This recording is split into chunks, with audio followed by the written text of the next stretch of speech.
ನಮಸ್ಕಾರ ಕರ್ನಾಟಕ, ನಾನು ನಿಮ್ಮ ಸತೀಶ್ ಕನ್ನಡಿಗ. ಗುರು, ಇವತ್ತು ನಾನು ಬೆಳಿಗ್ಗೆನೆ ಬೆಂಗಳೂರು ಹೋಗ್ತಾ ಇದ್ದೆ. ಸೊ ಇಲ್ಲಿ ನಿಯರ್ ನೆಲಮಂಗಲ ಹತ್ತತ್ರ ಕಂಪ್ಲೀಟ್ ಆಗಿ ತುಂಬಾ ಟ್ರಾಫಿಕ್ ಆಗಿತ್ತು. ಏನಾಗಿದೆಯಪ್ಪ ಅಂತ ನೋಡಿದ್ರೆ ಗುರು, ಭಯಂಕರ ಅಪಘಾತ ಆಗ್ಬಿಟ್ಟಿತ್ತು. ಸೊ ತುಂಬಾ ಲೋಡ್ ಇರುವಂತ ಒಂದು ದೊಡ್ಡ ಲಾರಿ ವೋಲ್ವೋ ಕಂಪನಿಯ ಕಾರ್ ಮೇಲೆ ಪಲ್ಟಿ ಆಗ್ಬಿಟ್ಟಿದೆ. ಸೊ ಕಾರ್ ಯಾವ ತರ ಆಗಿದೆ ಅಂದ್ರೆ, ನಾನು ಫಸ್ಟ್ ನೋಡಿ ಯಾವುದೋ ನಾರ್ಮಲ್ ಸುಜುಕಿನೋ ಹ್ಯುಂಡೈಯೋ ಯಾವುದೋ ಇರಬೇಕು ಅಂದ್ಕೊಂಡೆ. ಹತ್ರಕ್ಕೆ ಹೋಗಿ ನೋಡ್ತೀನಿ ಇವರು ವೋಲ್ವೋ ಕಾರ್ ಈ ತರ ಆಗಿದೆ ಅಂತಂದ್ರೆ ಒಳಗಿರೋರ್ಗೆ ಏನಾಗಿರುತ್ತೋ ನನಗಂತೂ ಗೊತ್ತಿಲ್ಲ.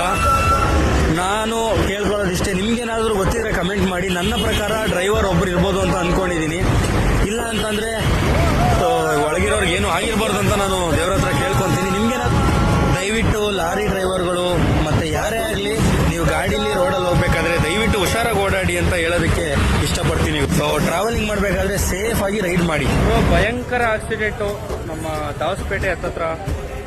ಸೊ ಕೊನೆಗಂತೂ ಕಾರ್ ಮೇಲಿರೋ ಲಾರಿ ನಿತ್ತಕ್ಕಾಗಲೇ ಇಲ್ಲ. ದಯವಿಟ್ಟು ಹುಷಾರಾಗಿ ಓಡಾಡಿ ಗುರು ಅಂತ ಹೇಳ್ತಾ ನಾನು ನಿಮ್ಮ ಸತೀಶ್ ಕನ್ನಡಿಗ.